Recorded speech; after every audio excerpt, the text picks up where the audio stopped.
बिस्मिल्लाहिर्रहमानिर्रहीम अस्सलामुअलैकुम वरहमतुल्लाहि वबरकातुहू। जब जंगे अनकरा में दो बड़ी ताकतें टकराईं तो एक का पाश पाश होना यकीनी था और हुआ भी ऐसे ही। अमीर तैमूर ने उस्मानी सुल्तान बायजीद यल्दरम को इबरतनाक शिकस्त दी तो ऐसा लगता था कि बस सल्तनत उस्मानिया खत्म हो चुकी है, क्योंकि सल्तनत उस्मानिया के पास ना तो अब फौज रही थी और ना ही सुल्तान। फौज का बड़ा हिस्सा अनकरा के मैदानी जंग में मारा गया और खुद सुल्तान बायजीद यल्दरम अमीर तैमूर की कैद में आ गया। लेकिन अभी भी कुछ चिंगारियां बाकी थीं। मैं हूं तौकीर मजर और गपशप विद तौकीर मजर में खुश आमदीद।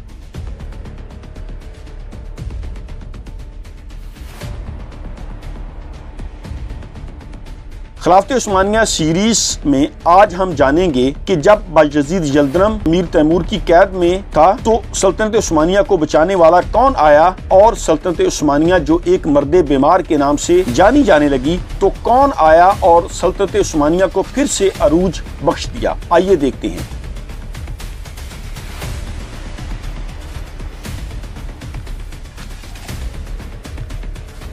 जब सुल्तान बायजीद यल्दरम अमीर तैमूर की कैद में आ गया तो सुल्तान बायजीद यल्दरम के 5 बेटे तख्ते उस्मानी के उम्मीदवार थे, जबकि छठा बेटा अर्तुगरुल अमीर तैमूर के साथ लड़ाई में मारा गया। सबसे बड़ा बेटा एड्रियानोपल में सुल्तान का जानशीन था, जिसका नाम सुलेमान खान था। इससे छोटा बेटा मूसा जो जंगे अनकरा में शिकस्त के बाद कैद में था, सुल्तान का बेटा ईसा जो बरोसा का हाकम था, कासम जो के इल्मो अदब से शनासाही रखता था, किसी शुमार में न था। सबसे छोटा बेटा मोहम्मद जो एशियाई कोचक का वाली था। सुल्तान बायजीद यल्दरम के कैदी होने के कुछ अरसा बाद गलतफहमी की बना पर सुल्तान के बेटे मोहम्मद और ईसा में जंग छिड़ गई, जिसके नतीजे में ईसा को शिकस्त हुई। सुल्तान का बेटा मोहम्मद बरोसा का हुक्मरान बन गया। ईसा जान बचाकर भाग गया और अपने बड़े भाई सुलेमान के पास चला गया जो एड्रियानोपल में मुकीम था। सुलेमान जो अब खुद को जानशीनी का असल वारिस समझता था, सुल्तान के बेटे मोहम्मद को सबक सिखाने के लिए फौज लेकर एशिया कोचक पहुंचा। इन्हीं दिनों बायजीद यल्दरम कैद में वफात पा गया तो अमीर तैमूर ने मेहरबानी करते हुए सुल्तान के बेटे मूसा को रहा कर दिया और अपने बाप बायजीद यल्दरम की लाश को इसके हवाले कर दिया। इसका फायदा सुल्तान के बेटे मोहम्मद ने उठाया। उसने अपने बाप सुल्तान बायजीद यल्दरम को बरोसा में दफन किया और मूसा को अपने साथ शामिल कर लिया। मूसा चूंकि कैद में रहा था और उसकी मकबूलियत तुर्क सरदारों में ज्यादा थी, इसीलिए बहुत से तुर्क सरदार सुलेमान खान और ईसा का साथ छोड़कर सुल्तान के बेटे मोहम्मद खान के लश्कर में शामिल हो गए। लड़ाइयों और बाहमी खाना जंगी का सिलसिला जारी रहा। ईसा खान इस खाना जंगी में मारा गया तो मूसा अपनी फौज लेकर एड्रियानोपल पर हमला आवर हुआ। अब सुलेमान खान का लश्कर 2 हिस्सों में बट गया, एक मोहम्मद खान का मुकाबला करने के लिए जबकि दूसरा मूसा खान का। मूसा खान ने एड्रियानोपल पहुंचकर सुल्तान के बेटे सुलेमान खान को शिकस्त दी तो सुलेमान जो अब बेसरो समान था और चाहता था कि किसी तरह कैसर कुस्तुनतुनिया की पनाह में आ जाए, इसलिए बेस बदलकर कुस्तुनतुनिया जा रहा था कि रास्ते में मोहम्मद खान के जासूसों ने पकड़ लिया और मूसा खान की खिदमत में पेश कर दिया, जिसने इसे कत्ल करने का हुक्म दे दिया। अब सिर्फ तख्त के 2 वारिस थे, मोहम्मद खान और मूसा खान।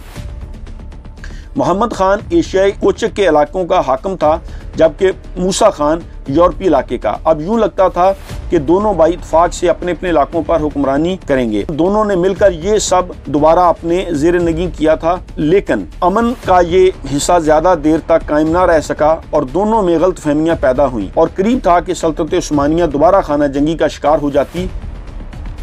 कि मूसा और मोहम्मद खान की जंग में स्टीफन जो सर्बिया का बादशाह था, इसने अलानिया तौर पर इस जंग में मोहम्मद खान की हमायत की। मजीद बना कैसर कुस्तुनतुनिया ने भी मोहम्मद खान की हमायत की। मूसा खान ने इसका बदला लेने के लिए सर्बिया पर लश्कर कशी की और सर्बिया की फौज को इबरतनाक शिकस्त दी, जिसका बाद में सल्तनत उस्मानिया को बहुत फायदा हुआ। जब जंगे अनकरा में उस्मानी तुर्कों को शिकस्त हुई तो उसका रोब और दबदबा ईसाई इलाकों पर से जाता रहा और मूसा की फतह ने ये रोब और दबदबा दोबारा कायम कर दिया और सर्बिया पर कब्जे के बाद मूसा कुस्तुनतुनिया पर चढ़ाई करने के लिए फौज को मुनज़्ज़म करने लगा।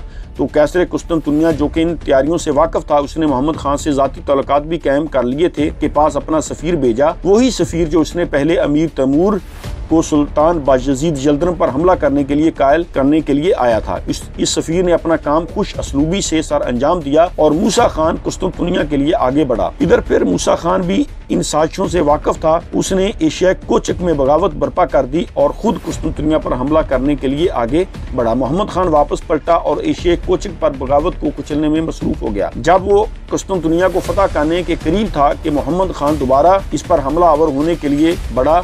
मोहम्मद खान ने स्टीफन को भी पैगाम भेजा कि मूसा के लिए मुकाबले पर आओ, हम तुम्हारी मदद करेंगे। चनाचा अब सूरत हाल कुछ यूं थी कि एक तरफ मोहम्मद खान लश्कर लेकर मूसा खान के इलाके पर हमला आवर था, तो दूसरी तरफ स्टीफन बादशाह सर्बिया का, जबकि खुद मूसा खान कुस्तुनतुनिया पर हमला आवर था। जब मोहम्मद खान एड्रियानोपल पहुंचा तो मूसा खान करीब था कि कुस्तुनतुनिया फतह कर लेता, लेकिन ऐन इस वक्त जब मूसा खान कुस्तुनतुनिया की फसील तोड़ चुका था और करीब था कि शहर फतह हो जाता, तब उसे ये मुहासरा खत्म करना पड़ा, क्योंकि मोहम्मद खान इसके पीछे हमलावर होने को था। मूसा खान वापस पलटा और जरोली के मकाम पर मूसा और मोहम्मद के लश्कर आपस में टकराए। मूसा खुद मैदानी जंग में उतरा और बहादुरी से मोहम्मद खान के लश्कर को धकेलता हुआ पीछे ले गया। यहाँ पर इससे वही गलती हुई जो इससे पहले इसके बाप सुल्तान बायजीद जल्दरम ने जंगे अनकरा में गलती की थी कि वो खुद मैदानी जंग में उतरा आया और अब वो मोहम्मद खान के लश्कर में घेरे में आ गया और मारा गया। मूसा के मारे जाने के बाद मोहम्मद खान अब अकेला सल्तनत का हाकिम बन गया, लेकिन अब भी सुलेमान खान के बेटे और भाई कासिम इसके लिए खतरा थे। खाना जंगी जारी है और इस दिलचस्प सल्तनत के दिलचस्प वाक़या जानने के लिए मेरी अगली वीडियो का इंतज़ार कीजिए। तब तक के लिए आप अपने मेज़बान तौकीर मज़हर को इजाज़त दीजिए। Thank you very much. अल्लाह हाफ़िज़।